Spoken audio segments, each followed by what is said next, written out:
Installation of centrifugal pumps. General reference and guide. Welcome to the general video reference and guide. Please read the product manual before installing the machine to get an in-depth knowledge of how the pump works and how to install it. This is a brief overview and a demonstration of the entire process covering the key points. For further information, you can email your queries to us on service@syntechpumps.com. Planning the installation. Before installing the pump, ensure that the foundation on which the pump will be placed is prepared well.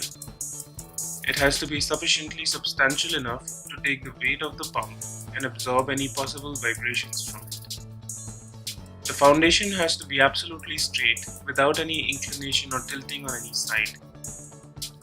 The foundation bolt of proper size should be embedded in the concrete and base plate tightened, ensuring that it is level in all directions. Piping associated with the pump must be anchored and supported independently of the pump and should never put any strain on the pump casing. When the pipes are not supported, their weight is borne by the pump casing and may cause them to crack or deflect.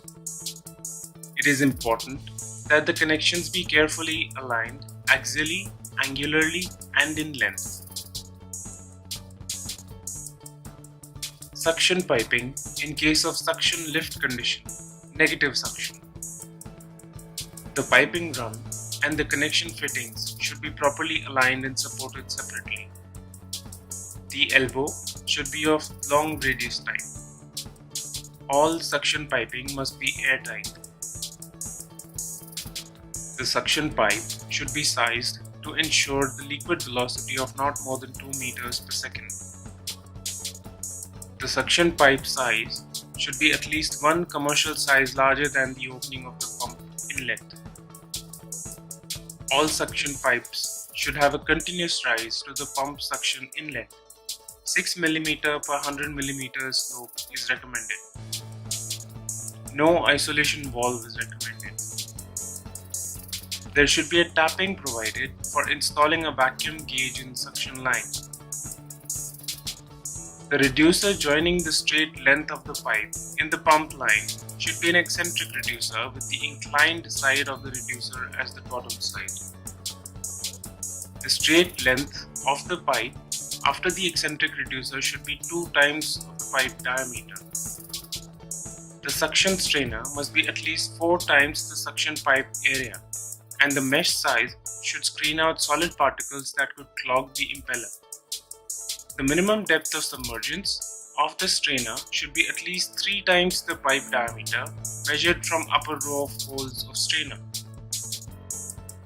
The distance between the bottom of strainer and the floor of the tank should be considered as 2 times the pipe diameter. Suction piping in case of flooded suction condition, positive suction. In case the water is being supplied to the suction through gravity, for example an overhead tank, a slightly different setup is needed. The elbow should be of standard type or of the long radius type. Isolation valve should be provided in suction line. The pipe supplying from the tank into the pump should have a descending inclination. The straight run of the piping leading to the pump suction nozzle should be at least 3 times to 6 times the diameter of the pipe from the upstream elbow. The suction pipe should be sized to ensure a liquid velocity of not more than 3 meters per second. There should be a tapping provided for installing a pressure gauge in the suction line. The reducer joining the straight length of the pipe in the pump line should be an eccentric reducer with the inclined side of the reducer as the top side. Description of the discharge pipe. There should be a pressure tapping as close to the pump outlet and before the isolation valve as possible to measure the pump shut-off head. Concentric reducers are installed in the discharge pipe to minimize friction losses. The check valve used in the discharge should be of non-slant type to prevent hydraulic shocks. The isolation valve is provided downstream of the check valve so that these can be taken up for serving whenever required. Discharge pipe size should be at least one commercial size larger than the opening of the pump outlet. The number of fittings and size changes should be minimum to prevent fluid friction losses. Expansion joints may be used only after a careful piping analysis, especially when the discharge pressures are on the higher side. Installation of pump and prime mover. The pump and motor unit needs to be fitted firmly onto the base frame using nuts and bolts before fitting in any pipes. It is essential to confirm the distance between the shaft ends. In the subsequent step, the pump and the motor are aligned to the final tolerance using a reverse dial gauge or a laser alignment tool.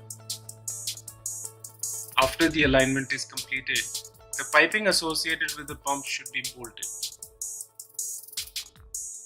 Once this is completed, the alignment should be rechecked and similar readings should be obtained. If this is not the case, then the piping should be investigated and suitable corrections should be made. If this is left unattended, it can cause stress on the pump casing. The motor should be wired correctly to ensure the correct direction of rotation. This check has to be carried out before the pump is coupled. Once the pump and motor have been coupled, test the movement manually by rotating it by hand to see if it is rotating smoothly. Pre-operational checks. All cooling motor lines connected to the pump need to be flushed. The cooling motor lines are opened and circulation of liquid is ensured.